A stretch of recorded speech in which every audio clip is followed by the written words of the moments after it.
Olá, seja você bem-vindo ao quinto dia da NLW na trilha de Elixir. Eu já estou até um pouco melancólico, um pouco triste aqui, talvez um pouco desanimado, por saber que hoje é o nosso último dia juntos aqui, nessa jornada fantástica que a gente construiu juntos na trilha de Elixir.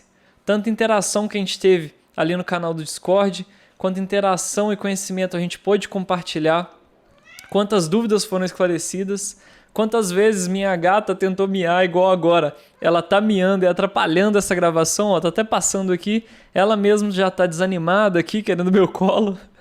Ou seja, é realmente um clima aqui, às vezes um pouco melancólico, mas também muito feliz de saber que você chegou até aqui, você conseguiu conquistar mais conhecimento, você conseguiu evoluir junto comigo no Elixir, no Phoenix, e com certeza está saindo daqui um profissional mais qualificado, um profissional mais capacitado.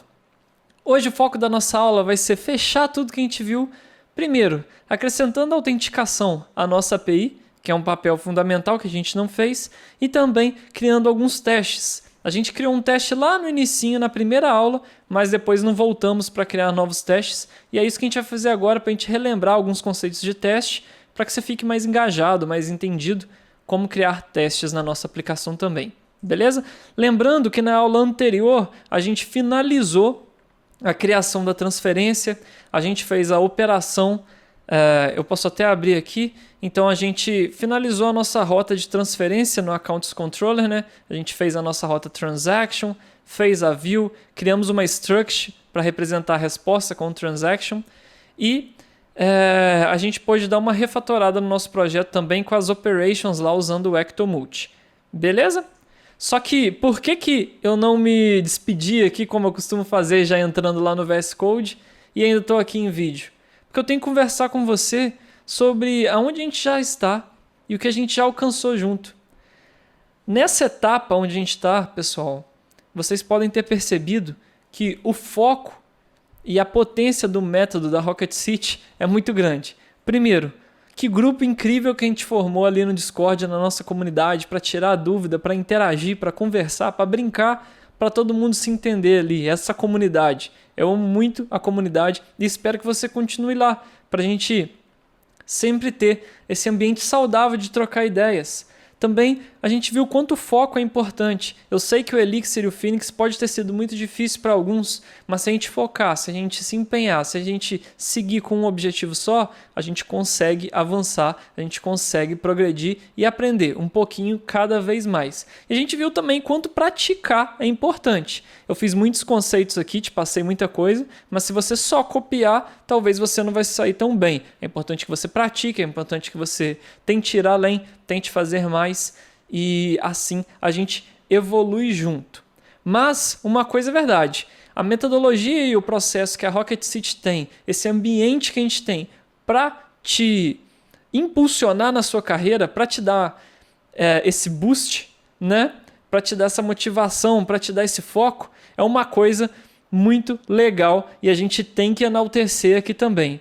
Então, se você é um programador ou uma programadora com atitude, se você gostou de todo o conteúdo que a gente fez, se você se interessou para Elixir e para o Phoenix e quer ir além, fique aqui até o final da aula que a gente vai conversar um pouquinho mais sobre essa oportunidade que você vai ter de continuar. Tá? Mas agora já é hora de focar no nosso conteúdo, é hora de agora sim eu dar tchau aqui para a gente conseguir focar no nosso código. Tá? Então vou me despedindo em vídeo aqui.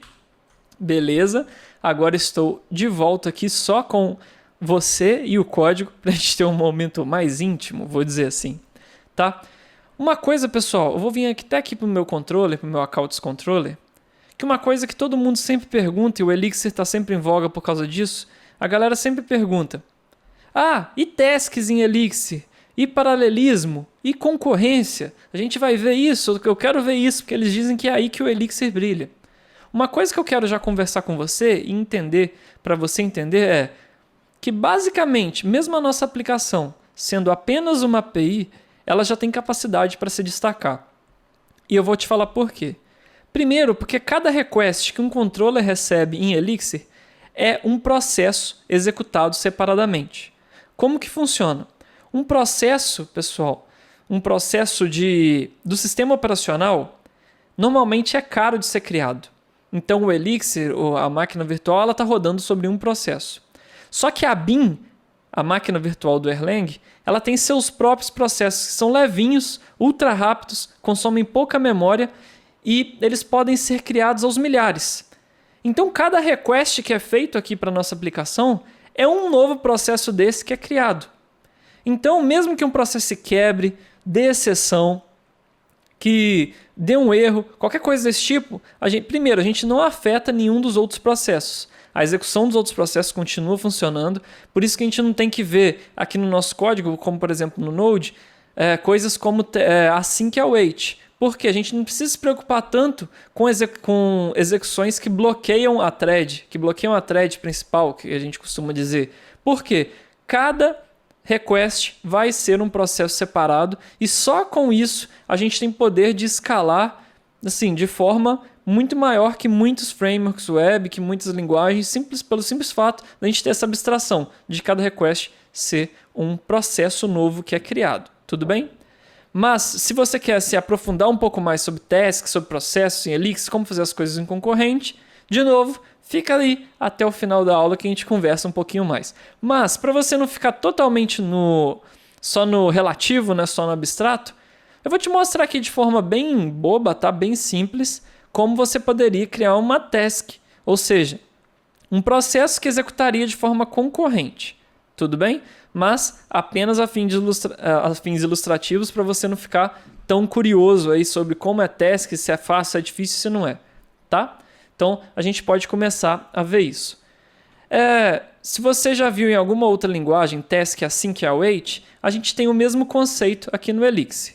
Por exemplo, imagina que a gente quer executar a nossa transação de forma assíncrona, de forma concorrente, com um processo totalmente desvinculado do meu processo principal, que já é criado com a requisição. Tem como?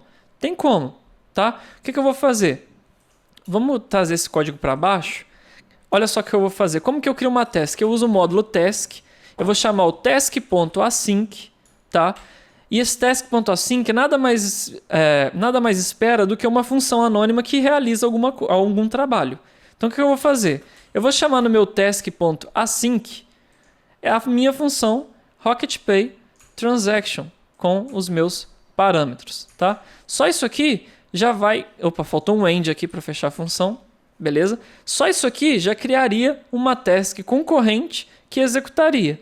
Só que como ele é async, para que eu tenha o retorno de execução dessa task, eu também tenho que ter um await, que é quem espera o resultado, certo? Então, para eu usar o task await, eu tenho que atribuir a essa task uma variável, tá? Então, eu vou digitar aqui uma task qualquer. E como que eu tenho o resultado agora? Se eu fizer assim, ó, task.await, passando essa própria task, eu vou agora esperar que essa task execute e aqui eu vou ter o resultado da execução dessa task. Por exemplo, eu poderia ter aqui um result é igual a isso aqui e esse result, por exemplo, poderia ser o OK do transaction response aqui do meu if. Ou poderia colocar talvez, se eu não me engano dá para fazer assim, ó, poderia pôr o task await aqui, tá? Isso aqui mudaria a nossa execução? Quer ver? Ó, deixa eu até abrir o terminal, executar o nosso servidor. Vamos executar aqui. Deixa eu tentar fazer uma transação aqui qualquer, que estava salva da última aula. Não sei se os parâmetros estão todos certos, vamos ver. Ó, executou da mesma forma, tá vendo? Aqui já acabou, porque acabou o saldo, mas vamos inverter o from com to, como a gente já fez anteriormente.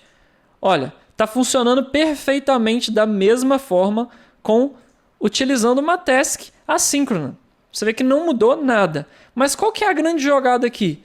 Que se eu tivesse num contexto que eu precisava executar um trabalho concorrente, e enquanto esse trabalho executa eu fazer outra coisa, eu poderia. Ou seja, a minha task só vai me dar o retorno mesmo quando eu chamar o task.await para esperar o resultado dessa task. Então, eu poderia fazer qualquer trabalho aqui no meio que o meu processo principal ia executar esse trabalho, enquanto isso eu ia ter um processo concorrente a esse, ou seja, de forma paralela, executando o trabalho da transação. Então imagina que eu tenho que ir no banco fazer outras leituras, ler usuário, ler, sei lá, qualquer outra coisa, ler pedido, não sei. Eu poderia fazer, enquanto isso ocorre paralelamente, tá? Eu vou até tentar simular, não sei se vai funcionar bem, mas olha só. Vamos colocar vários IO Inspect, não, IO Put, só para imprimir um texto. Então, eu vou colocar vários ois aqui. Olha só, vamos fazer assim, ó. Então, vou fazer assim, ó. Oi 1, oi 2, oi 3, 4, 5, 6. E agora, dentro do meu transaction, o que a gente vai fazer? Vamos vir aqui agora, só em lib, rocketpay, accounts, transaction. Não, nesse transaction aqui. E vamos colocar aqui dentro um io.puts tô dentro da transaction. Tá? Só para a gente ver isso no terminal, vamos executar agora algumas vezes uma transação e vamos ver o que vai ser impresso. Ó, vou executar uma, vou executar duas, vou executar três, vou executar quatro. Tá, vamos ver. Olha só, a primeira vez ó, eu executei oi1, tô dentro da transaction, ou seja, tá vendo que toda essa execução 1, 2, 3, 4, 5, 6 está ocorrendo num fluxo diferente da transação, porque aqui ó, a transação estava acontecendo ao mesmo tempo que o oi estava executando. Ó, aqui foi na segunda vez, aqui também, ó, aqui foi na primeira vez, não, na verdade o oi está aqui, depois veio a requisição, depois foi o tô dentro da transaction, ou seja, isso está acontecendo de forma concorrente e pode ocorrer em diversas ordens aqui. Não é porque repetiu algumas vezes, porque o exemplo é muito simples, que sempre vai ocorrer dessa forma, tá? Vamos mandar mais algumas vezes aqui para ver se a gente tem algum outro resultado. Deixa eu mudar o valor para 1, que aí a gente pode fazer mais vezes a chamada, né? Tá, beleza. Vamos ver aqui. Em geral, ó, ela está aparecendo depois do oi1, mas às vezes ó, o processamento pela rota acontece antes e às vezes o processamento pela rota no retorno acontece depois. Tá vendo? Então a gente vê que pode ocorrer em ordens diferentes, tá? E com isso a gente pode fazer uma task assíncrona que roda concorrente. Beleza? Não tem mistério nenhum.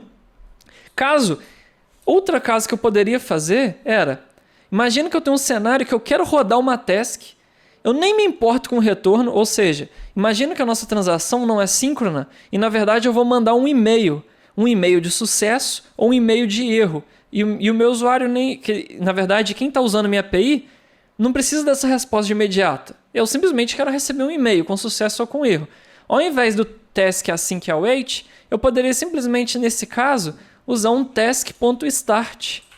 O task.start, nesse caso, o que ele faz? Ele simplesmente executa um trabalho e eu não me preocupo com o retorno se aquilo vai acontecer ou não. Por exemplo, o caso do e-mail. Aí eu mando um e-mail com sucesso ou um e-mail com erro. Então, com esse task.start, o que eu poderia fazer? Eu nem precisava ter esse if, eu vou até comentar ele, só para simular um caso para vocês também. E nesse caso, o que eu vou fazer? Eu vou chamar o task.start, só que ao invés de eu ter um if e esse render, eu vou fazer um put status no content, ou seja, eu não estou devolvendo nada pela minha API, e ao invés de renderizar uma view, eu simplesmente vou chamar aqui um text, por exemplo, devolver uma string vazia. Tá? Ou seja, via API eu não vou executar nada. Na verdade eu vou executar, que eu vou chamar o meu módulo, mas não vou devolver nada. Então vamos chamar aqui ó, o send. Ó, chamei send, agora eu tive um noContent 204, não tive retorno, mas se a gente olhar no nosso terminal, ó, tô dentro da transaction. Ou seja, a gente executou um fluxo em paralelo que ele aconteceu. Você pode ver aqui que a gente executou as carries no banco, ele aconteceu, mas para o meu usuário da minha API, a gente retornou o resultado de forma assíncrona. Ou seja, imagina que essa é uma tarefa muito demorada. Eu ia gerar um relatório que demorasse, sei lá, 30 segundos. Ia demorar muito. Com o task.start eu não me preocupava. Eu simplesmente startava aquilo. Lá para frente, eu ia dar um retorno para o meu usuário, ia mandar um e-mail, ia mandar um SMS, um push notification, não importa. Mas na minha API eu não fiquei esperando o resultado. Eu já liberei aquele processo servidor para o resultado, com uma task. E criar tasks em Elixir é simples assim. Abstração Muito simples. Por quê? A gente está numa linguagem imutável. Os dados não mudam em memória. Então eu não preciso me preocupar com semáforos, com concorrência de dados. Se o dado vai mudar no banco quando ele não devia ou não. O que acontece? Eu tenho duas tasks executando ao mesmo tempo. Primeiro que no nosso banco a gente roda tudo em transactions. Ou seja, a transaction acontece como um todo, do início ao fim, ou não acontece. Segundo que a gente está numa linguagem imutável, onde os dados em memória também não mudam, são sempre cópias. Ou seja, por isso que usar tasks é muito simples no Elixir, tá? Porque a gente não tem essas preocupações e num cenário que exija paralelismo, exija concorrência, isso é muito fácil. Eu não vou mostrar aqui para vocês também, mas teria como, por exemplo, eu executar 3 tasks em paralelo sozinho, tranquilo, também, e depois agregar esses valores. Rodar 10, 15 tasks, é possível? É possível. E de novo, no final da aula eu te dou um recado sobre isso. Mas o que importa é, você ter uma demonstração de como tasks no Elixir, a interface é muito simples, é muito simplificada comparado com outras linguagens que criar threads, criar paralelismo, concorrência, costuma ser muito difícil, tá? Só para dar um gostinho para vocês, beleza? Mas a gente não vai deixar isso aqui criado, era apenas uma demonstração, então vou dar vários Ctrl+Zs aqui, beleza, volta. Na verdade eu vou corrigir na mão, vamos voltar com esse RocketPay para cá, vai ser mais rápido. Então esse RocketPay está aqui, esse task sai daqui. Beleza, e vamos tirar esse IO puts daqui também, só para não confundir ninguém. Tá certo? Vamos executar aqui de novo. Tá funcionando o resultado que a gente espera. Beleza? Só para mostrar que realmente está funcionando. Vamos voltar aqui nossa transação. Tá aí o resultado que a gente esperava. Beleza? Então o nosso papo sobre tasks e processos já foi. Um outro ponto agora que a gente vai começar a ver é sobre a autenticação da nossa API.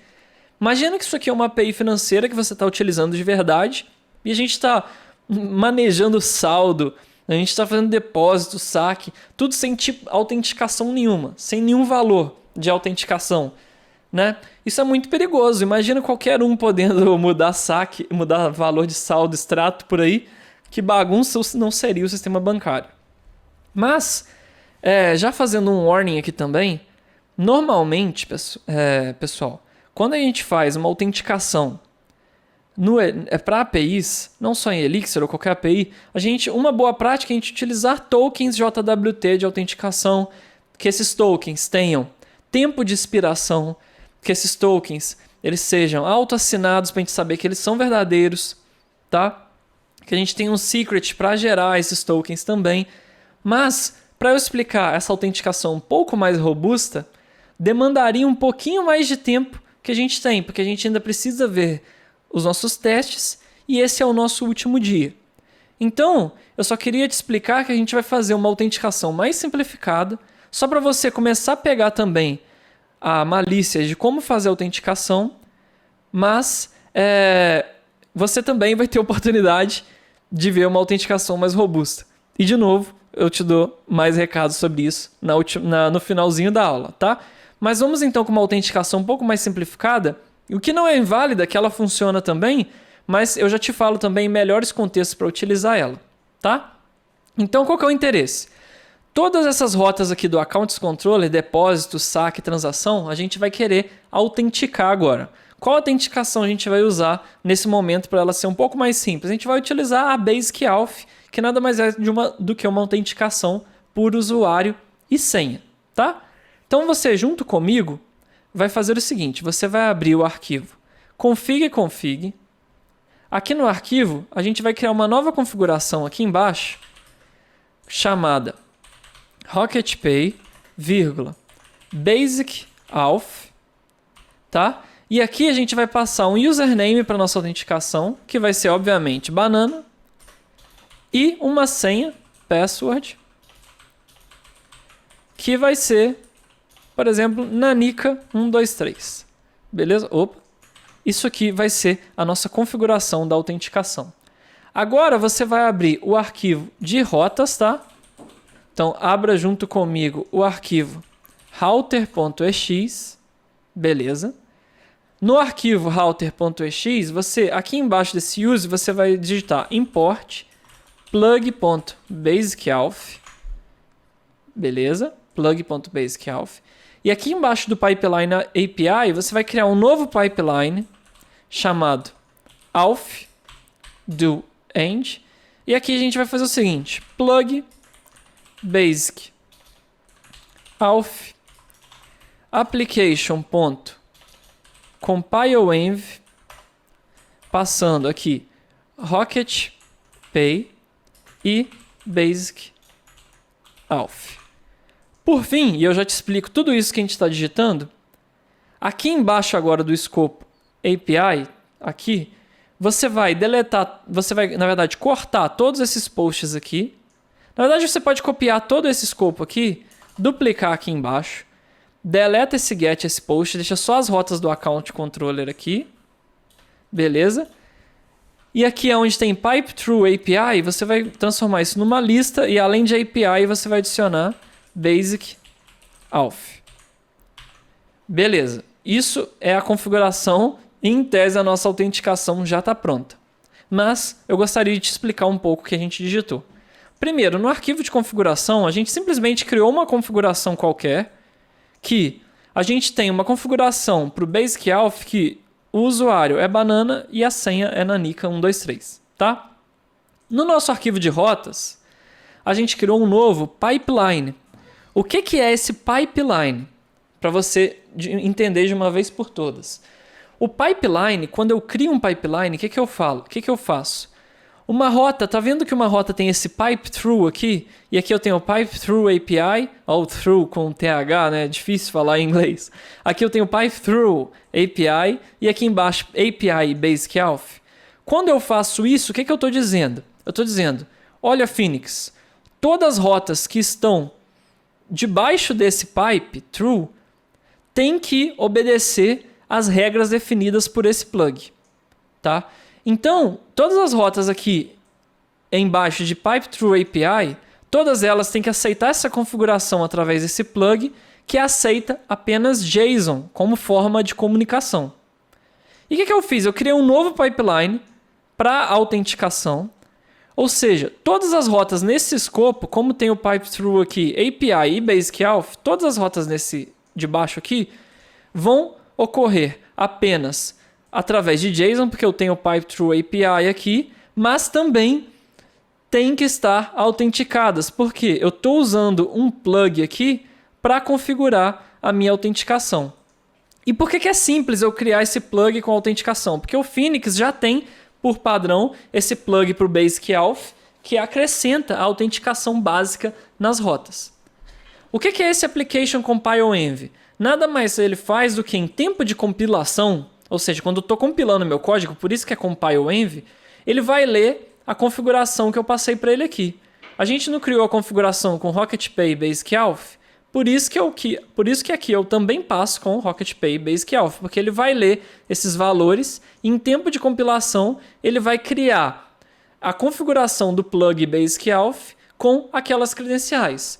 Obviamente, se você tivesse na vida real, em produção, esse valor não ia estar chumbado aqui. A gente ia usar variáveis de ambiente para ter isso num secret, para ter isso escondido, né? Não está na nossa code base, o usuário e a senha. Obviamente, a gente não quer ter isso no GitHub, por exemplo, no GitLab. Se você até abrir aqui o arquivo de produção, por exemplo, deixa eu ver se aqui tem um exemplo. Não tem, mas tem comentado, por exemplo, teria assim um system.getEnv. Ou seja, porque eu estaria lendo uma variável de ambiente com esses valores. Eu não estaria com esse valor chumbado aqui, mas para facilitar, eu deixei esse valor chumbado. E o que são os plugs? Os plugs também daria para eu fazer uma aula inteira, ou talvez uma NLW inteira só sobre plugs.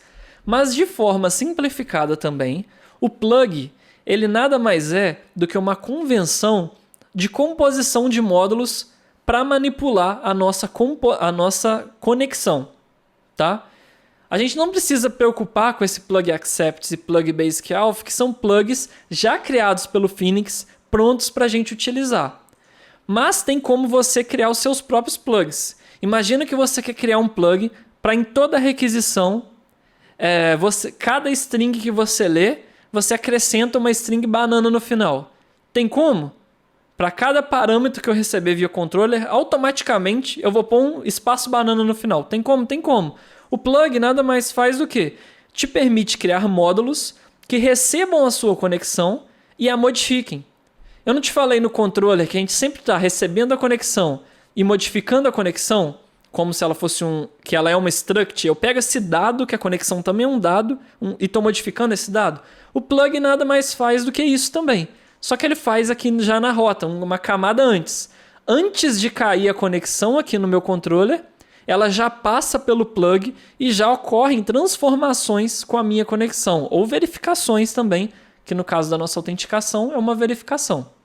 Tá? Se você tiver mais curiosidade, você pode procurar sobre os plugs e ler e aceitar isso.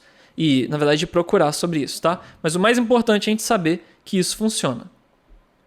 Novamente, vamos beber um golinho d'água. Pronto. Agora, como eu mudei o arquivo de rota e as configurações, vou subir o meu servidor de novo. Ó, tem um alias que eu não estou usando aqui em Accounts Operation, podia remover, depois a gente remove. Mas o que acontece? Agora eu quero mandar um send aqui e não ver isso mais funcionando, né? Vamos ver se isso funciona. Não funcionou. Deixa eu ver o que eu fiz de errado. Ou eu tô com a autenticação já ligada de spoiler? Não tô com a autenticação ligada de spoiler. Deixa eu ver o que eu fiz de errado aqui. Aparentemente, desculpa, eu tava com minha tela travada, que às vezes eu com 2 monitores aqui, minha tela trava. Mas deixa eu ver o meu arquivo de rotas de novo. Tá, aqui eu tenho o meu pipeline alf.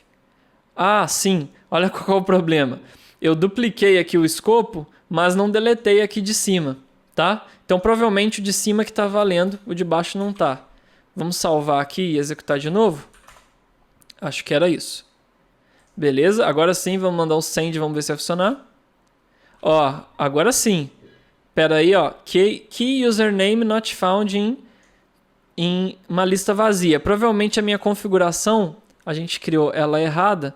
Eu devo ter cometido algum typo aqui. Deixa eu ver. RocketPay, Basic Auth, username, password. Tá. Agora vamos ver no nosso arquivo de rota. Aqui, application compile env, RocketPay, Basic Auth. Eu acredito que eu escrevi tudo certo, mas deixa eu copiar e colar de novo. Ó, RocketPay. Então vou copiar aqui, colar RocketPay, tá? Basic Auth, copiei, colei aqui, Basic Auth. Vamos ver agora se isso vai funcionar. Por que eu sei que o erro está ali? Porque ele está falhando aqui na leitura dos valores. Então vamos executar aqui de novo. Vamos tentar enviar. Aparentemente era para funcionar. O que a gente pode fazer agora então? É bom que a gente está aprendendo a debugar um pouco junto também. Eu vou entrar no EX aqui, com EX-SMix, e a gente vai tentar ler essa configuração com application aqui pelo nosso EX. Mas como a gente vai utilizar o application não em tempo de compilação, mas sim em execução, eu não vou usar o compile-env, vou usar o get-env. Olha, quando eu usei application.getEnv com aquelas mesmas configurações, funcionou, tá? Aparentemente funcionou. Então, esse plug aqui com o Basic Auth era para funcionar também. Deixa eu ver se eu não digitei mais nada errado aqui. Por exemplo, esse import daqui de cima, acho que está certo.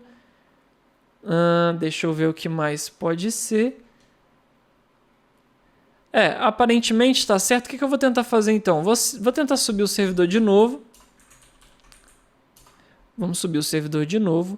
E deixa eu tentar mandar aqui a autenticação. Vou usar Auth aqui no Insomnia, Basic Auth, e passar Rafael Camarda como senha. Errado mesmo, só para ver se talvez o erro é que eu não estou mandando nada. Mas aí eu esperava ver um erro de autenticação. Não, o erro foi exatamente o mesmo. Então, deixa eu voltar para o meu arquivo de rotas e ver se a gente consegue ver o que está errado aqui também. Pera lá. Assim, pessoal. Na verdade, o erro era um typo meu mesmo. Olha só, qual foi o problema? Eu não criei o pipeline aqui, criado com o nome auth. Então, na verdade, aqui o nome dele deveria ser Pipe Through API auth e não Basic Auth, tá? Porque o nome do pipeline que eu criei é auth, aqui embaixo tem que estar auth também. Peço perdão pelo erro aí, tá? Mas a vantagem é que agora a gente pode mover a aula e a gente debugou juntos. Então, o que eu vou fazer? Vou desabilitar a autenticação aqui.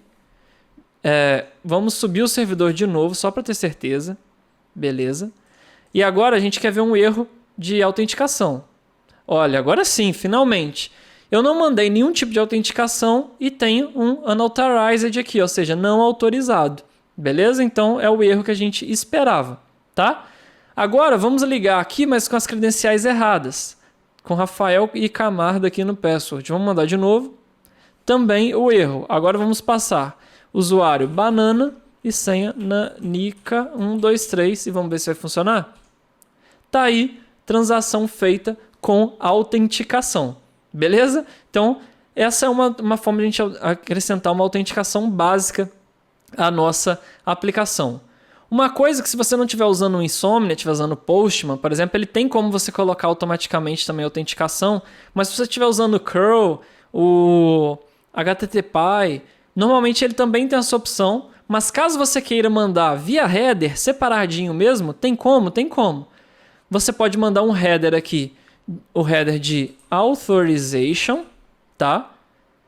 O header, o nome é esse. E qual que é o valor? O valor vai ser basic, espaço, username, password, tá? Mas se você mandar username, password assim, não vai funcionar. Quer ver? Ó, banana, nanica, 123. Se eu mandar assim, ó, eu também tenho unauthorized, por quê? Esse usuário, senha, aqui tem que ser decodado para base 64. Então, olha só, o que eu vou fazer? Vou vir aqui no EX e vou fazer assim, ó, base.encode 64. Opa, e vou passar uma string, banana, nanica, 123. Vou copiar esse valor, tá? Vamos lá no Insomnia, vou substituir aqui agora, ó, basic, espaço, o valor e enviar. Também funciona da mesma forma. Ó, vou até mudar um caractere aqui, ó, para N, ó, unauthorized, beleza? Então, você tem as duas formas de fazer. Via header com user, password encodado em base 64 ou via basic aqui direto pelo Insomnia, Postman ou alguma ferramenta que você tiver, se tiver essa facilidade também, tá? As duas formas funcionam perfeitamente. Beleza? Então, essa foi uma autenticação. Como eu te disse, normalmente não é uma boa prática para esse tipo de request em API, a gente ter essa autenticação básica. Normalmente essa autenticação básica é para controlar acesso restrito a alguns conteúdos, alguns assets ou uma página em específica. Mas eu já vi APIs em produção que para algumas rotas utilizavam essa autenticação basic também, tá? Então, cabe você analisar o contexto e ver se cabe ou não utilizar a autenticação basic. Beleza? Então, essa foi também a parte de autenticação aos nossos requests. Agora a gente pode fazer a famosa pausinha para hidratação e também seguir para o nosso próximo passo, que são testes. Hidratando, então. Pronto. Agora, vamos mover para os testes. Uma coisa que eu não te contei, quando a gente está utilizando o mix test, é que a gente pode usar o mix test -- cover para ele dizer para a gente o quanto da nossa aplicação está coberta por testes. Então, se você digitar mix -- test cover e dar enter, você provavelmente vai ver um relatório. Deixa ele acabar de compilar a nossa aplicação para o ambiente de testes. Tá aqui e olha só, nossa aplicação, tá feinha, tá apenas com 13,74% de cobertura de testes. Não é uma cobertura muito boa, né? Normalmente nos projetos que eu trabalhei na vida real, a gente queria 100% de cobertura. A gente tem que cobrir tudo com testes, tá? E aqui você tem um relatório de quais arquivos estão 100%, Por exemplo, o Rocket Pay Numbers que a gente criou está aqui, mas todo o resto da nossa aplicação está zerado. Então, o ideal é que a gente tivesse todo mundo coberto. Mas esse relatório não ajuda muito a gente, porque ele apenas fala o módulo que não está coberto, não fala qual linha, não é muito visual. Eu não gosto muito dele. Eu gosto de utilizar uma lib chamada Xcoveralls, que tem uma forma de gerar relatórios mais interessante para a gente. E é ela que eu vou te mostrar agora. Então, no nosso arquivo mix.xs, você vai acrescentar mais uma dependência aqui embaixo, que é o Xcoveralls. Ele hoje está na versão 0.10. Only para teste, porque a gente só precisa dele no ambiente de teste mesmo. Mas, além de adicionar a lib, a gente precisa fazer algumas configurações aqui no nosso projeto. Tá?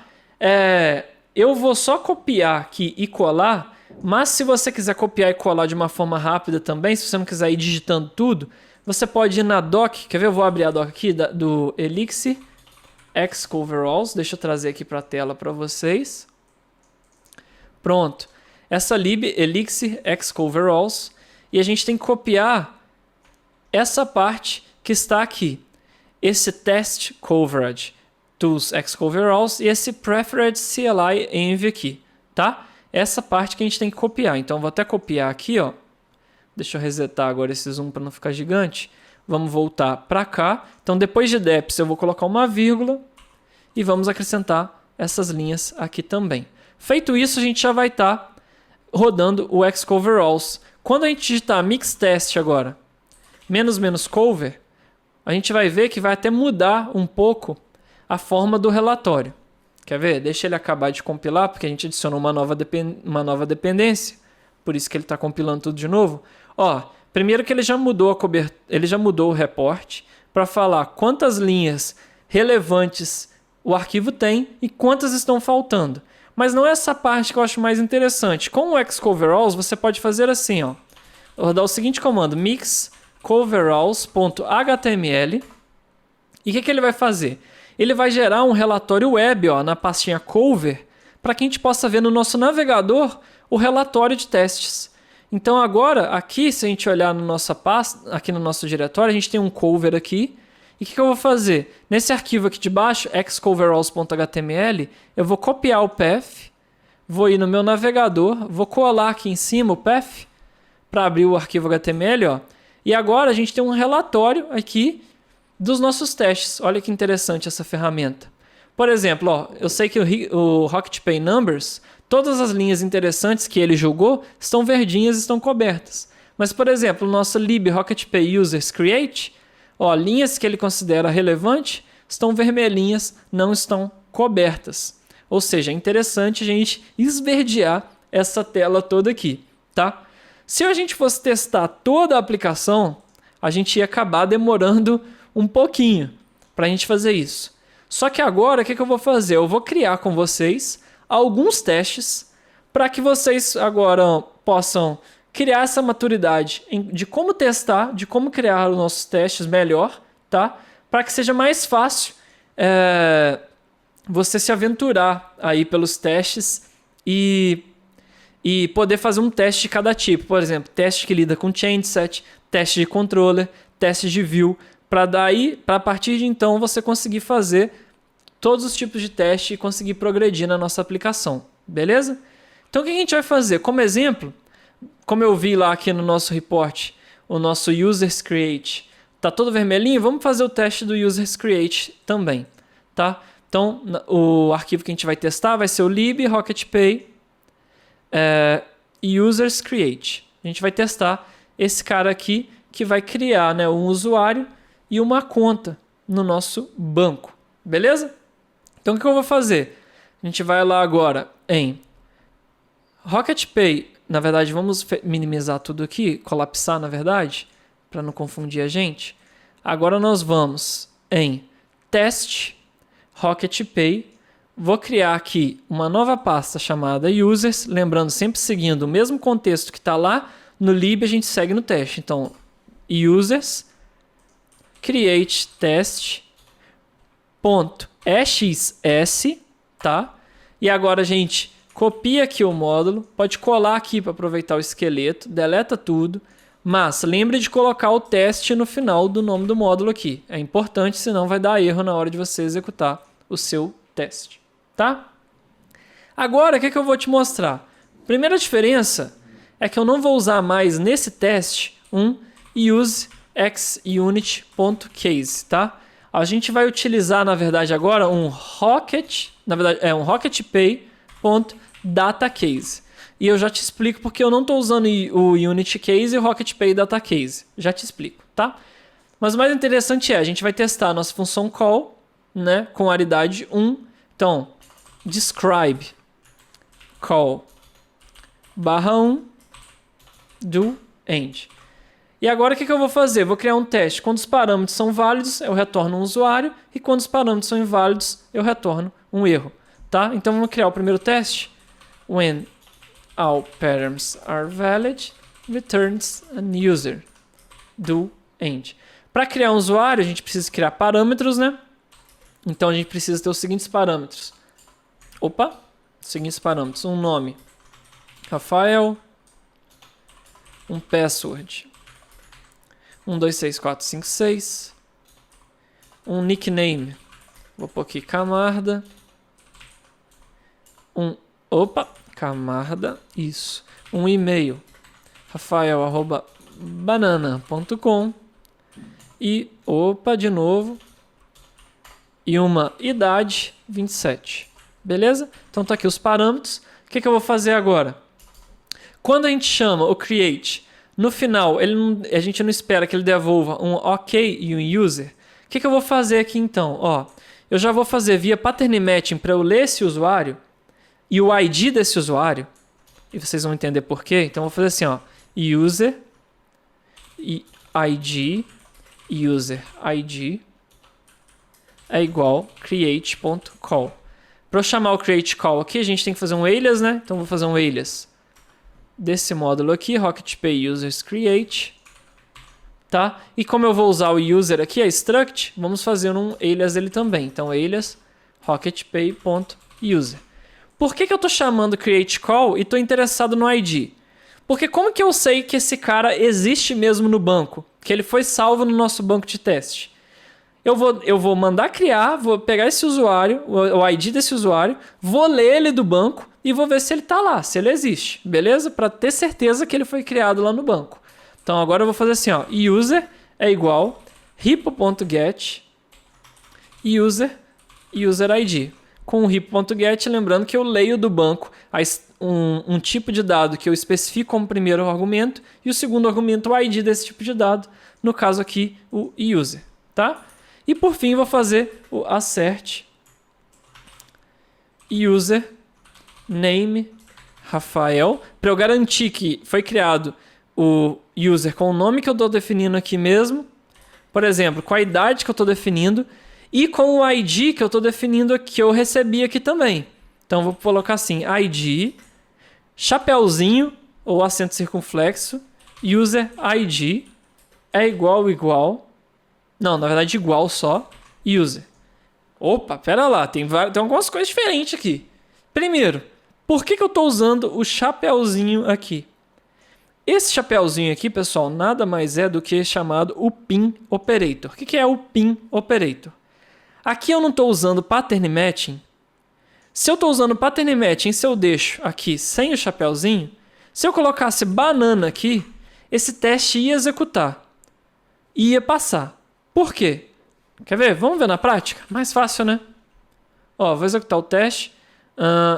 Uses create call 0 undefined. Faltou passar parâmetros aqui, né? Beleza, vamos executar de novo. Tá, olha só. Teste funcionou, mas eu tive um warning. Variável banana não foi utilizada. Por que eu tenho isso? Porque eu estou usando pattern match. E quando eu uso pattern match, quando eu tenho um valor solto assim, eu não atribuo ao resultado, quando dá match, o valor ao variável. Então qualquer coisa que eu colocar aqui vai passar. Por que eu uso então o pin? O pin ele pega um valor pré-estabelecido antes e fixa esse valor.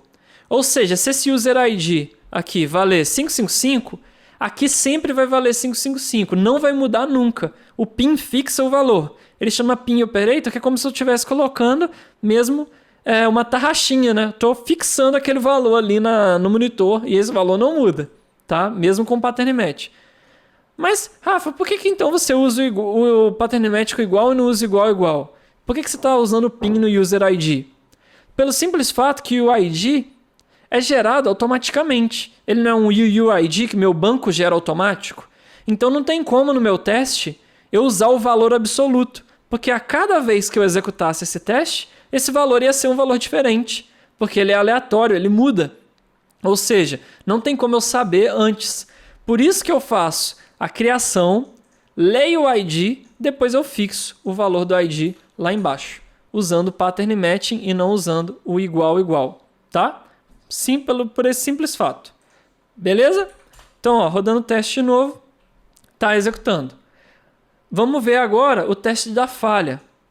Então, vamos copiar esse setup aqui e vamos agora criar um teste quando existem parâmetros inválidos. Então, when there are invalid params, returns an error. O que eu vou fazer agora? Vou pôr uma idade menor de 18, por exemplo, 15, e vou deletar o password. E vamos ver o que vai acontecer. Só que agora, como vai dar erro aqui, eu não vou receber mais um OK user, né? Eu vou receber um error e um change set com erro, lembra?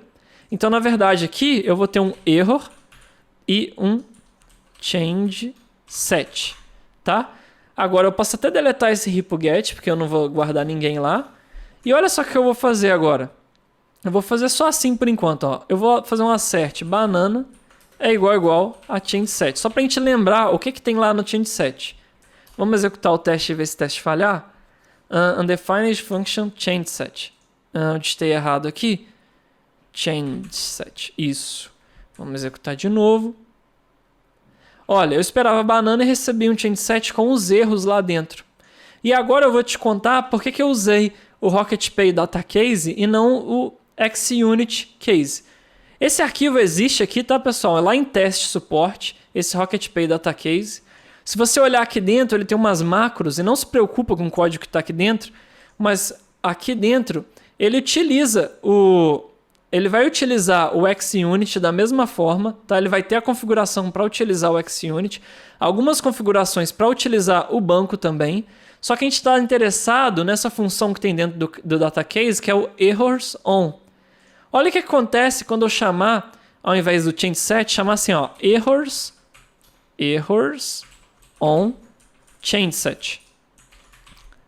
Errors on change set. E executar o meu teste. Só de eu chamar aquela função auxiliar, olha só, ele já vai extrair os erros do change set. O meu teste fica muito mais legível, porque o erro vai estar explícito ali. Então agora eu posso fazer assim, ó, expected response é igual a esse erro aqui, esses dois erros aqui, né? Que a idade precisa ser maior que 18 e o password não pode ser em branco. E por fim eu posso chamar assert errors on change set igual expected response, tá? Então vamos executar o mix test de novo. Teste passando. Então, usando o Datacase por dois motivos. Primeiro, para eu poder usar o errors on para ler os erros do change set, e também o Datacase, ele configura o meu banco em sandbox para o ambiente de teste. O que isso quer dizer? Toda vez que eu manipulo o meu banco de dados nos meus testes, quando a gente fala que a gente executa em sandbox, o que acontece? O teste executa todo, eu crio tudo que tem que criar no banco. Quando os testes acabam de rodar, tudo é dado rollback. Tudo volta para trás e o meu banco fica limpinho. Eu não vou sempre crescendo indefinidamente, infinitamente o meu teste de banco. Isso que a gente chama do sandbox do Ecto no ambiente de teste. Beleza? É isso que está acontecendo aqui nesse caso. E esse foi um exemplo de teste quando a gente tem o Datacase, quando a gente tem change sets. Tá? Agora, pausinha para a datação e a gente pode mover, por exemplo, para um teste de controller.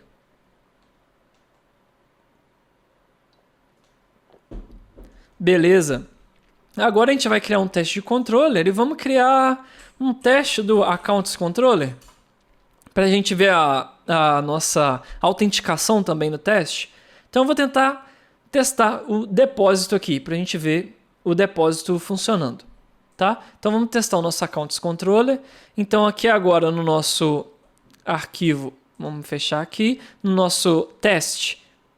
Agora Rocket Pay Web, na pastinha Controllers, você vai criar um novo arquivo chamado Accounts Controller.xs. Beleza? De novo, vou copiar o esqueleto aqui, colar, deletar o miolinho, colocar um teste no final aqui e pronto. Agora, como a gente está num teste de controller, da mesma forma como eu usei o data case antes para testes que tinha o change set e o banco de dados, em testes de controllers a gente vai usar o rocketpayweb.conCase. Em teste de controller, utilizar o conCase porque a gente vai ter funcionalidades de controllers que a gente vai ter que chamar aqui no nosso teste também, beleza? Então a gente vai fazer o describe deposit 2, nesse caso é 2 porque ele espera a conexão e os parâmetros. Beleza? E vamos pensar, para eu criar o depósito, para eu fazer um depósito, eu preciso de um usuário já existente no meu banco. Não preciso? Preciso. Ou seja, antes mesmo de eu executar o meu teste, eu preciso realizar um setup desse teste. Eu preciso configurar o meu teste para ele executar. Sempre que a gente precisa de setup ou de variáveis que se repetem durante os testes, a gente pode, no nosso teste, dentro do nosso describe, criar um bloco chamado setup. Então a gente faz isso aqui, setup. Nesse caso, como é um teste de controller, a gente vai precisar receber a conexão no nosso setup aqui, tá? Do end. E o que eu vou fazer? Primeiro, dentro do meu setup, vou criar um usuário. Então vou fazer aqui, ó, user params. Vou criar um mapzinho aqui com aqueles mesmos parâmetros do nosso teste que a gente acabou de criar, do create test. Então eu vou até copiar aqui para ser mais rápido. Então vamos copiar e colar aqui. Beleza, tá aí os parâmetros. Na verdade, vamos deixar só parâmetros mesmo. O que eu vou fazer? Vou fazer assim, ó. Ok. E um user. E eu vou precisar também, para a gente fazer um depósito, do ID da conta que a gente acabou de criar para esse usuário, né? Então eu vou ler aqui via Patenimet a conta. Então, account. Dentro dessa conta, ID. Account. ID. Beleza? E aqui eu vou chamar rocketpay.create user passando parâmetros. Para eu usar user e account aqui, a gente precisa de um alias. Então, alias rocketpay.account e user. Beleza. Então, aqui, com isso aqui, eu crio o meu usuário e crio a conta de tabela. Como que eu mando esse usuário, esses dados para o meu teste? No final do meu bloco de setup, você sempre vai ter uma tupla que tem que devolver obrigatoriamente OK, e todo parâmetro que você quer passar para o seu teste, você vai passar aqui via chave valor. Então, sempre como é teste de controller, eu tenho que passar a conexão, tá? E também qualquer outro parâmetro que eu queira passar para o meu teste. Então, eu vou passar esse account ID que eu criei no setup, que eu vou usar em todos os testes. Então, aqui eu vou pôr account ID, account ID. Beleza. Agora sim, finalmente vou criar o meu teste, o primeiro teste de depósito. Então vou criar um teste aqui chamado when all params are valid, make the deposit. Não sei se meu inglês está certo, deve estar errado possivelmente, mas tudo bem. E aqui, ó, ao invés de eu simplesmente fazer do e end, eu vou colocar uma vírgula depois da string que define o teste, para eu via pattern matching ler os dados que eu criei no meu setup. Então eu vou ler aqui a conexão e vou ler também o account ID. Beleza? Deixa eu pular a linha aqui agora. Agora o que eu vou fazer? Eu vou simplesmente criar os parâmetros que eu preciso para fazer essa requisição, né? No caso que é um depósito, eu preciso apenas enviar um mapzinho com um valor, né? Para eu fazer o depósito naquela conta. Então, vou fazer assim, ó, value 50.00. E o que eu vou fazer? Eu vou fazer assim, ó, com post, para eu fazer um post através da conexão para aquela rota. E como que eu consigo a rota de depósito nas accounts aqui? Eu tenho um helper nos testes de controller, por causa do conCase, que esse helper eu posso fazer assim, ó, routes ponto accounts path, para eu ler todos os paths da account. Se eu passar aqui a conexão, a rota que eu quero chamar, a action que eu quero chamar, deposit, o parâmetro que eu quero enviar via URL, que é account ID como terceiro argumento, e o quarto argumento é os parâmetros. Então vou passar aqui params. Dessa forma eu monto a rota certinha com o ID na requisição e também os parâmetros que eu quero passar. Por fim, eu tenho que colocar aqui também um JSON para ele fazer o encode automático da resposta para mim, mas quando eu uso o JSON no teste, eu tenho que colocar JSON response e já dar match no verbo HTTP correto. Então aqui eu tenho que pôr OK, porque o teste já vai verificar isso. Ele já vai verificar aqui que minha requisição aconteceu e que ela devolveu OK. Depois eu mostro isso funcionar e falhar para você ver, tá? E por fim, o que eu vou fazer? Tudo isso aqui, eu vou fazer assim, ó. Eu vou fazer um response, é igual isso tudo aqui, tá? E por fim eu vou fazer assim, ó. Assert response é igual banana. Será que tudo isso que eu fiz vai executar? Vai funcionar? Vamos ver. Mix test. Funcionou, mas não era para funcionar. Eu cometi o mesmo erro que muitos de vocês cometem. Esqueci de colocar o underline teste no nome do arquivo do teste aqui. Então vou renomear. Vou colocar aqui accounts controller test. Beleza, espero que agora funcione. Vamos executar. Beleza, teste falhando. E deu a falha que eu esperava. Olha só o erro que a gente teve. Expected response com status 200, mas eu tive 401.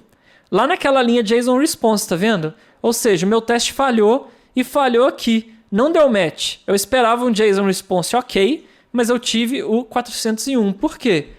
Lembra que minha conta de depósito é autenticada? Então nesse request eu tenho que ter um header de autenticação, tá? Então para eu colocar esse header de autenticação na minha conexão, no meu setup aqui em cima, vou voltar no setup, eu vou fazer assim, ó. Conexão vai receber um put rec header, para eu pôr um request header na minha conexão, passando a própria conexão. E qual vai ser o valor? O valor vai ser authorization, tá? Como chave. E o valor vai ser basic e aquele mesmo valor que a gente viu aqui no Insomnia. É a mesma coisa. Estou colocando o mesmo header para a nossa requisição, tá? Então agora a minha conexão já está autenticada, porque eu coloquei o header de autenticação lá. Se eu executar o teste, ó, funcionou, tá vendo?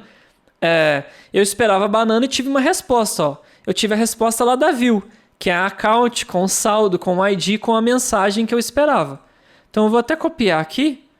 Só que, lembra que esse ID é um UID que é aleatório, que ele sempre muda? Ó, se eu rodar de novo, ó, o valor mudou. Se eu rodar de novo, o valor mudou. Então, de novo, esse assert eu não vou poder fazer via igual. Eu vou ter que usar o pattern match. Então, o que eu vou fazer? Eu vou fazer um assert, vou copiar isso tudo aqui, vou colocar aqui igual response, salvar para ele formatar. Beleza. E ao invés de eu usar aqui ID, eu vou simplesmente ignorar o valor do ID, vou colocar underline ID. Ou seja, não quero fazer match nesse valor. Estou interessado mais no saldo e na mensagem de mudança. Beleza? Vamos executar de novo. E executou. Mas, uma coisa que eu estou observando aqui é que a gente tem um bug também na nossa chamada. Por quê? A gente esperava que fosse feito um depósito, ou seja, que o saldo alterasse, mas o saldo está vindo zerado. Ou seja, algo de errado não está certo que a gente tem que investigar aqui. Beleza, pessoal. Eu sou o Rafael do futuro. Eu sei que o Diego já fez essa piada uma vez na NLW. Estou roubando a piada dele aqui também. E o Rafael do futuro investigou por que a gente teve esse bug, para a gente não ficar muito travado e muito repetitivo na última aula, a gente não perder tempo. E eu vou mostrar para você como que eu debuguei o bug. Primeira coisa que eu fiz foi entrar no módulo de operação e ver se tudo estava acontecendo automaticamente correto aqui, colocando inspects no meio dos pipes, tá? O inspect ele não altera o valor que está sendo repassado pelo pipe. Então você sempre pode inserir ele no meio dos pipes, que ele não vai te atrapalhar e vai te dar visualizações no terminal do que está sendo devolvido. E vai te ajudar a encontrar bugs, tá? Então eu posso até deletar. E o que eu vi aqui? Já que o problema era no depósito. Aqui, tá vendo que eu usei account deposit quando a gente rodou a nossa transação? Eu vou colocar isso aqui igual um map qualquer, por exemplo. E antes a gente devolver um OK account, eu vou colocar aqui agora um io.inspect map. E vou executar o mesmo teste, só para vocês poderem visualizar. Olha só o que a gente tem na nossa transação. Desculpa, tive que espirrar aqui. Hoje a última aula tá daquele jeito. Tudo que pode acontecer está acontecendo, mas a gente vai fechar com chave de ouro. Então olha só.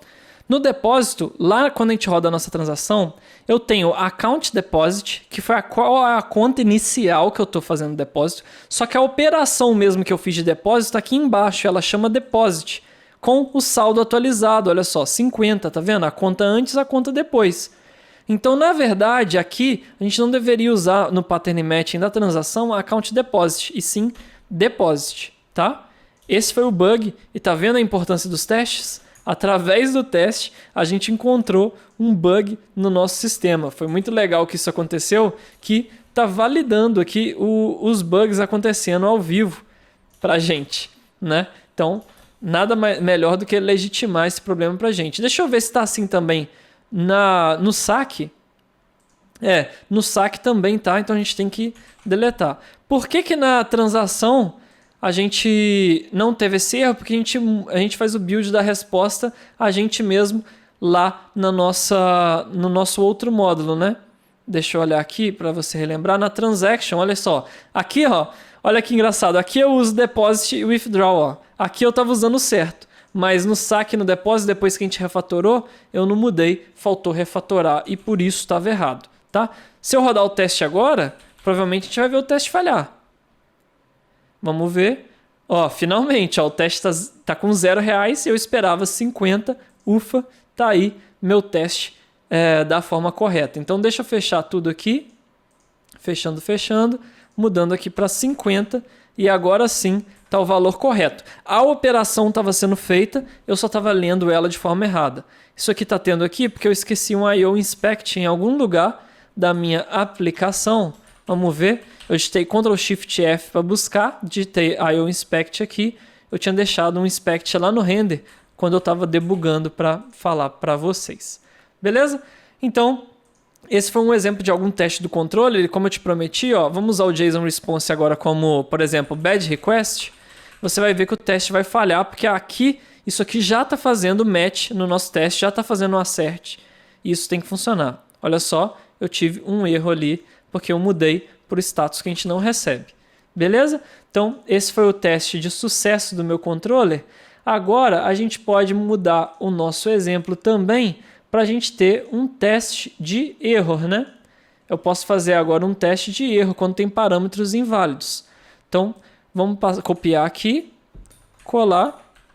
Então, when there are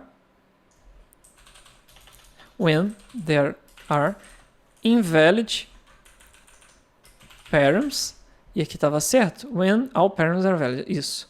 When there are invalid params, returns an error. Beleza? Então agora eu vou passar um valor inválido aqui, ó, por exemplo, banana. Vamos deixar tudo como tá para a gente ver o teste falhar. Executa o teste.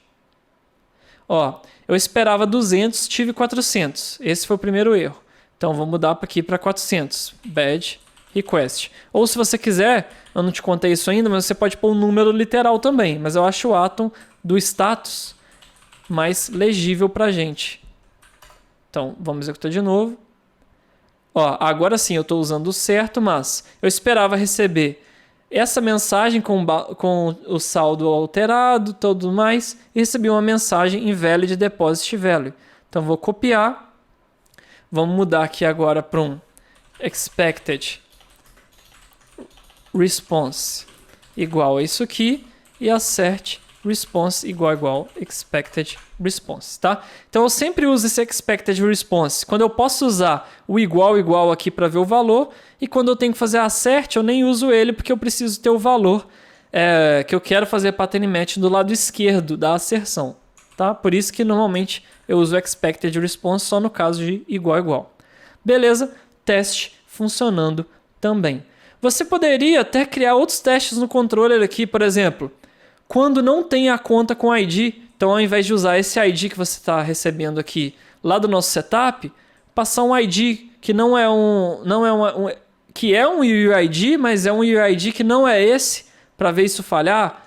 Você poderia fazer um teste quando a autenticação não está presente, então você chamaria esse put request header e mudaria esse valor da autenticação aqui para um valor qualquer para ver isso falhar. Aí você poderia fazer vários casos aqui também. Eu não vou fazer para a gente poder seguir com a nossa aula que já está chegando nos finalmente, mas você já está sabendo disso aí. Só que agora o que eu vou fazer? Vamos gerar de novo o nosso relatório. Então, vamos gerar o mixcoveralls.html de novo. Vamos ver o que vai acontecer. Ele executa os testes e olha que legal, o nosso total antes, que era 13%, já mudou para 57%. E agora, se eu ir no meu cover, olha só, o user já ficou verdinho porque está todo coberto. E se eu for agora no Accounts Controller, ele já tem a parte do depósito verdinha porque está coberta, mas o saque, a transação não, porque a gente não testou. E eu não vou testar também, porque agora você sabe criar teste controller, vai ficar como desafio para você também. Por último, a gente tem que criar um novo tipo de teste que você também não viu como é feito, que é o teste de view. Então, a gente pode criar agora o nosso teste da nossa view, né? Então, agora o que você vai fazer? A gente vai escolher uma outra view para testar, quer dizer, uma view para testar na real. Vamos testar aqui, por exemplo, a users view. Vamos testar esse created.json aqui para você ver como cria um teste de view também. Então, agora, no nosso teste Rocket Pay Web, você vai lá em views, a gente vai criar um novo arquivo chamado users, na verdade, né?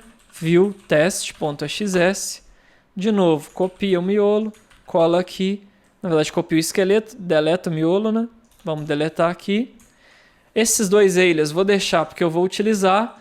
E de novo, como é um teste view, agora eu vou usar use rocketpayweb.com case. É o mesmo do controller, tá? Beleza? Então, a gente tem apenas uma função que a gente tem que testar, na verdade, que é o render create.json. Então, a gente vai fazer um teste renders create.json do end. Ou por que eu não estou usando o renders create.json e não estou fazendo um describe, por exemplo? Porque aqui a gente vê que não é um módulo tradicional com funções, aridade e tudo, é simplesmente um render. E eu estou seguindo esse padrão porque se você ouvir aqui no outro teste, por exemplo, do error view, o próprio Phoenix segue esse padrão em teste view, teste renders 400, teste renders 500. Então não tem necessidade muito da gente ter o describe aqui dentro, porque um teste view é mais simples. Então o que eu vou fazer? Dentro do nosso próprio teste, nem vou ter bloco de setup, porque é apenas um caso que renderiza, porque eu só chamo a view se eu tiver sucesso, né? Então vamos criar de novo os nossos parâmetros, que eu vou copiar lá de novo do create test. Vou copiar aqui. Na verdade, vou copiar toda essa criação de usuário aqui, tá? Então vou copiar aqui, ó, esse cara aqui, vou vindo no meu user view test, vou colar. Opa, desculpa. Então agora eu tenho esse usuário criado, vou ter também uma conta, e eu vou me interessar aqui na conta também. Então account ID, por exemplo, account ID, beleza, então já estou pegando os parâmetros via pattern matching. Vou criar uma variável chamada response. O que vai ser response? Eu chamar uma função render, afinal é a função que eu chamo dentro da minha view, né? Eu fechei ela, deixa eu abrir ela de novo, user view. Eu chamo minha função render, não é? Então eu vou chamar ela aqui render, e eu posso chamar ela aqui porque eu estou usando com case também. Então eu vou chamar o render. Passando o módulo que eu estou testando, que é o rocketpayweb.usersView. Se você quiser fazer um alias, você pode. Então vamos fazer aqui em cima um alias rocketpayweb.usersView, só para eu poder chamar userView direto. E o que eu passo para esse cara? Eu passo qual view eu quero renderizar, que é o create.json, e quais assigns, ou seja, quais valores eu estou passando, que é o próprio usuário que eu acabei de criar, né? Então eu vou colocar um igual aqui para eu ler via pattern matching também o valor desse usuário. Eu posso usar igual dentro e igual fora aqui perfeitamente. E olha só, a chamada que eu faço aqui é praticamente a mesma chamada que eu faço no controller. No user controller eu não tenho um render create.json passando o usuário. Aqui eu só não preciso da view como primeiro parâmetro porque eu estou no users controller. Mas aqui como eu estou no teste, eu preciso passar o nome do módulo aqui. A verdade é que agora eu posso fazer algo do tipo assert banana é igual a response. Isso vai falhar, mas como sempre a gente quer ver falhar. Então vamos dar um mix test. Deixa eu ver o que eu escrevi errado. Undefined function render. Ah, sim, para usar o render, na verdade eu falei mentira para você. Aqui eu não tenho que usar o use. Eu tenho que chamar um import phoenix.view. Tá? A gente tem que chamar esse import aqui dentro também no teste da view para eu poder usar o render. Beleza? Vamos executar de novo aqui. Tá, agora eu tive vários warnings ali. Por exemplo, create call undefined. Por quê? Eu estou chamando esse create.call, mas eu não usei o alias. Para ser mais fácil, não precisar de alias, eu vou chamar direto a nossa fachada, que é o rocketpay.createUser. Na verdade, eu já deveria estar usando ele desde o início. Não sei porque eu quis chamar o create call, porque eu usei o copy-paste lá do outro módulo, né? Então vamos executar. Deixa eu ver, mas o que eu estou fazendo errado aqui? Todos esses valores que eu não estou usando, não importa que eu vou usar ainda. Sim, de novo eu cometi o mesmo erro do copy-paste, faltou colocar o teste no final aqui. Lembre-se de colocar esse teste no final, tá? Executando. Beleza, olha só. Agora eu esperava a mensagem, mas recebi o quê? A renderização do user view, que é aquela message user created e o user, que é o que eu esperava mesmo, ó, que é isso aqui, message user created e os dados do usuário. Mas, de novo, lembrando que o ID é variável, tanto do usuário quanto da conta. Então, ao invés de usar um expected response, a gente vai copiar, vamos colar aqui no assert, vamos colocar isso aqui igual a response. Só que por que está tudo cinza e ele não formatou para mim? Porque o decimal tem esse formato hashtag aqui, que é o toString do decimal. Para a gente corrigir isso, use simplesmente decimal.new e passa um valor aqui, ó, que é o valor que eu quero usar. Tá? Por que o decimal faz essa anotação? Para forçar a gente a criar o valor certinho e porque ele tem alguns campos internos que ele não quer ficar imprimindo toda hora aqui no terminal. Por isso que ele sempre imprime nessa anotação, tá? É só como curiosidade aí também. Só que eu não posso ter esse ID chumbado aqui, porque, de novo, esse ID muda toda hora. Tanto que se eu executar o teste, ele provavelmente vai falhar. Tá, e ele está falhando também por quê? Porque eu estou usando esse decimal new aqui direto no meu assert. Eu estou chamando uma função direto dentro do pattern match. Então, na verdade, desculpe, a gente vai ter que extrair isso. Então, o que a gente faz? A gente vai fazer um expected response sim. Eu falei que não, mas sim a gente vai utilizar. E o que a gente vai fazer? A gente vai utilizar aqui o user ID que eu criei aqui em cima, né? E o account ID do que eu criei aqui em cima, tá? E na verdade eu falei mentira para você, a gente pode nesse caso sim usar o igual.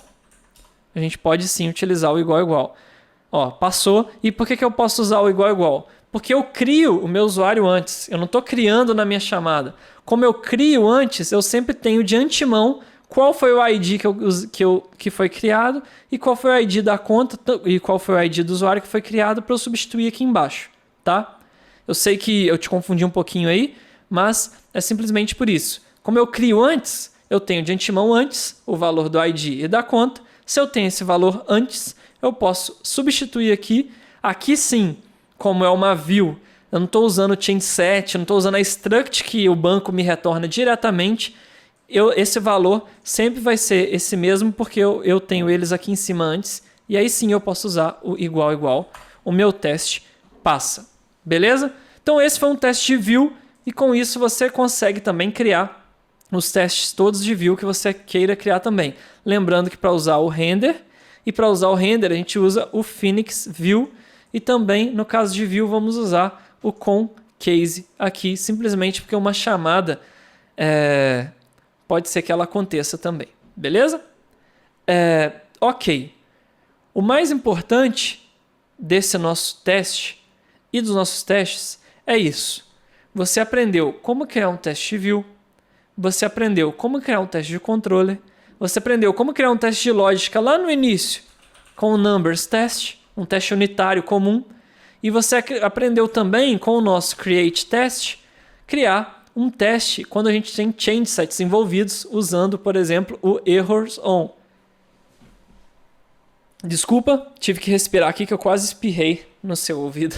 Me perdoa. Tá? A aula é grande, eu sei que ela é cansativa e por isso minha garganta vai cobrando um pouquinho também, mas é interessante a gente ver todos esses pontos. E fica como desafio agora para você cobrir mais a nossa aplicação de teste. Vamos rodar de novo o nosso coveralls. Antes ele estava em 57%, vamos ver o que acontece. 57,9%. Antes, eu acho que eu perdi ele aqui, mas ele está aqui em cima. Deixa eu ver se aqui no HTML ele mostra a cobertura toda. Eu acho que ele não mostra, mas o Users View estava zerado aqui. Vou dar um F5 agora. O User View está coberto, então com certeza subiu um pouquinho a cobertura sim, tá? Dos nossos testes. Eu acho que antes estava 57,3, alguma coisa assim. A última coisa que eu quero te falar sobre testes muito legal é o seguinte. Perceba que quando a gente roda mix test, não está tão rápido quanto antes, né? Olha só, demora 1,3 segundos para rodar 9 testes. Por quê? Porque eu vou lá no banco, salvo coisas lá. Com a minha conexão, eu estou executando requisições. Ou seja, não está tão rápido. Mas, nesse nosso cenário, que eu tenho apenas alguns testes de lógica, utilizando a sandbox do teste, olha só o que eu vou fazer. Vem comigo. Depois desse use RocketPay Data Case, eu vou colocar assim, async true. Beleza? Lá no nosso create test, aqui eu já tinha colocado, né? Então no meu users view test, aqui eu vou colocar um async true. E no nosso accounts controller test, vou colocar aqui também um vírgula async true. Vamos rodar nossos testes, vamos ver o que acontece? Todos os testes passaram e os testes que antes demoravam 1,3 segundo, agora demorou 0,8 segundos. Deixa eu ver se eu tenho algum outro teste aqui que eu não fiz isso. O error view já tinha o async true como spoiler. O RocketPay create já coloquei. O numbers test eu acho que eu não coloquei ainda, ou coloquei, vamos ver. Numbers test não. Vou colocar aqui também o async true. Mix test. Olha só, todos os testes executando de forma mais rápida em 0,8 segundo. Tá? Por que isso? De novo, a gente está no funcional, a gente está no Elixir. Com isso, a gente consegue rodar todos os nossos testes em paralelo, apenas utilizando aquela flag async true, tá?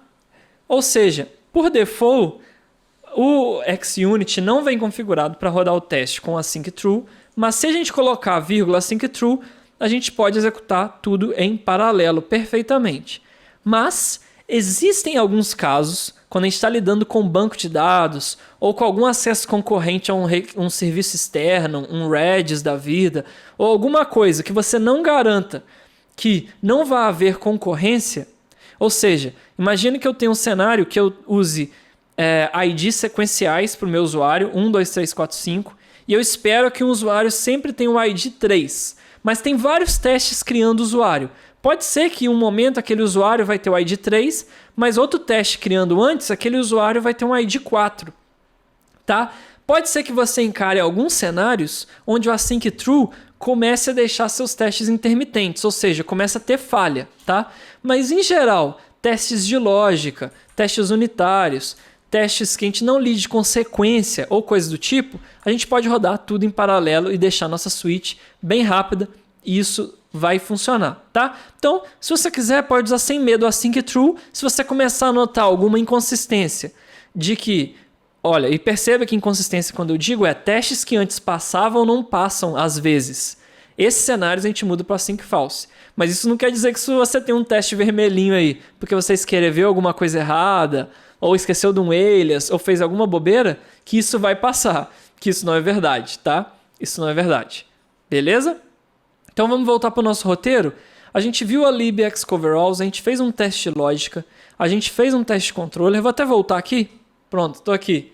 A gente fez um teste de view, a gente tornou os nossos testes em paralelo. Ou seja, a gente conseguiu ver bem e ficar um pouco mais maduro em testes também. Claro, pessoal, em teste daria para eu passar também uma NLW todinha com vocês só testando. Tem muito teste que vocês ainda podem criar na aplicação de vocês. Teste tanto de view, de controller, de lógica, teste unitário, né? Que vocês podem, para exercitar e tentando criar, usar o xcoveralls vendo, estou cobrindo todos os casos, não estou cobrindo. Então, façam isso. Alcancem a milha extra. Não se limitem somente ao que eu fiz aqui no curso. Tentem fazer algo mais. A gente fez só alguns testes, dá para você criar outros testes. Quer ver outro problema que eu posso te dizer que você pode tentar atacar? O nosso fallback controller, ele sempre está renderizando tudo com o put status bad request. Você poderia, ao invés de sempre retornar error e result, retornar talvez um terceiro parâmetro aqui, que era status, e colocar um status aqui diferente para cada tipo de erro. Ou baseado em que veio o result, você ter vários calls aqui no nosso fallback controller para renderizar outros status diferentes. Você pode tentar decorar um pouco as suas requisições mudando as views. Lá nos nossos changesets, né, no account e no user, você pode tentar criar novas validações aqui, tá? Deixar uma validação de e-mail com uma regex mais segura, talvez. Uma validação para o nickname. Você pode brincar aí, tá?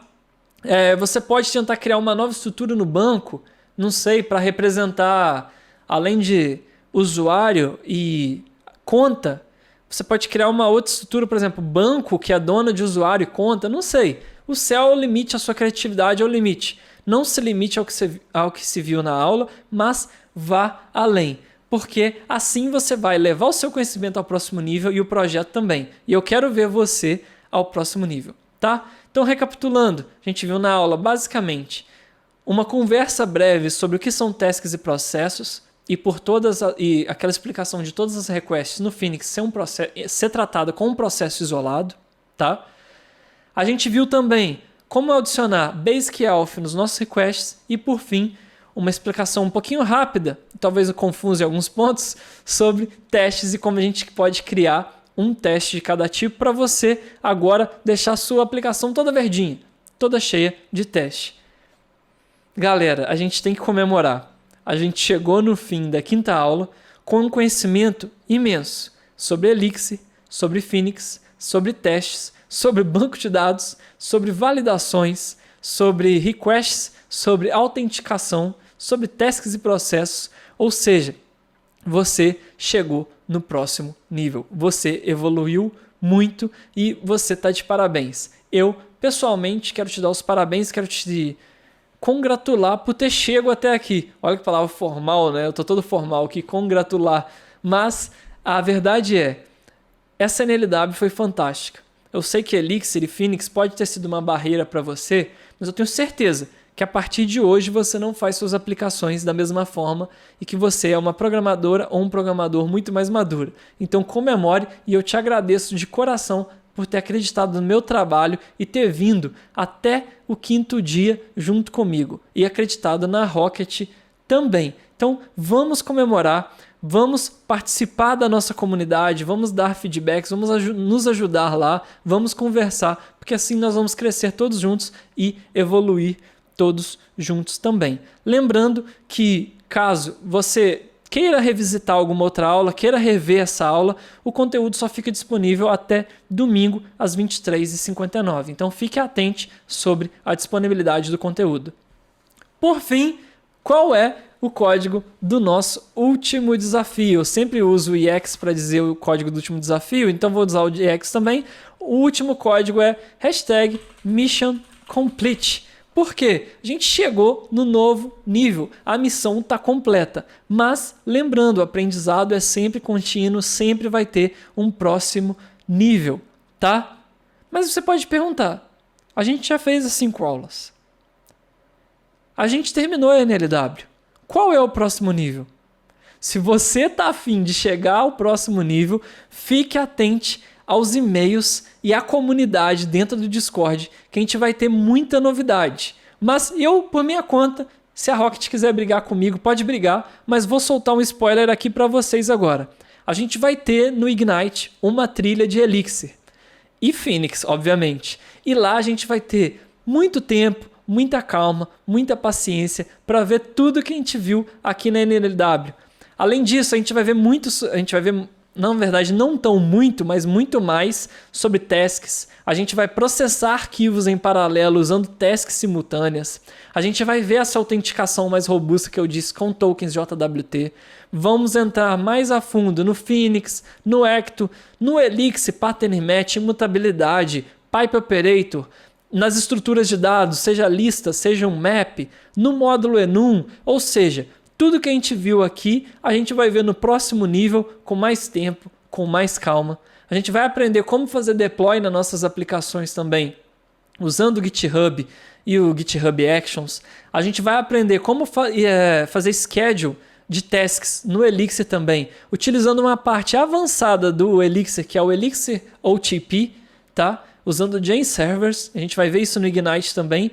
Ou seja, apesar da semana ter sido intensa e a gente ter entregue o nosso melhor nesse tempo, com todo o nosso carinho, e eu te digo que eu preparei todo esse conteúdo com muito carinho, com muita paciência, e eu sei que por ser o primeiro, talvez tem muitos pontos a melhorar, por isso que eu estou sempre ouvindo o feedback de vocês, e a gente vai melhorar muito o nosso conteúdo também e avançar para as próximas NLW.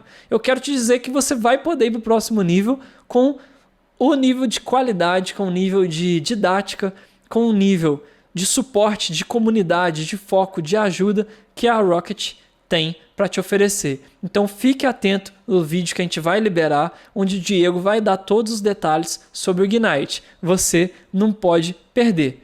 Por último, não menos importante, deixa eu voltar ao meu roteiro aqui. Então já te mostrei o código para o desafio, já fiz o agradecimento final e o aviso do Ignite. Eu quero te falar sobre o nosso encontro de encerramento.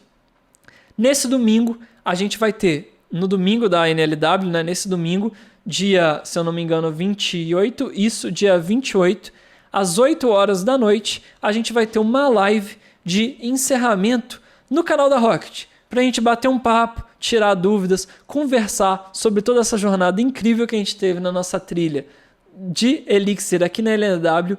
Então, eu me despeço de você agora, te agradecendo muito e novamente, te agradecendo por ter confiado no meu trabalho e por ter sido meu aluno, mas a gente tem um encontro marcado já no domingo para a gente se rever, aí sim ao vivo, para a gente poder bater um papo, a gente poder rir, para a gente poder zoar a quantidade de banana que a gente utilizou aqui, para a gente poder zoar a minha gata miando nos vídeos, às vezes que eu tossi meio gravado, porque a primeira vez é assim, é MVP, é perrengue, mas eu tenho certeza que o conteúdo foi muito legal e que a gente sai daqui transformado, não só você, como eu também.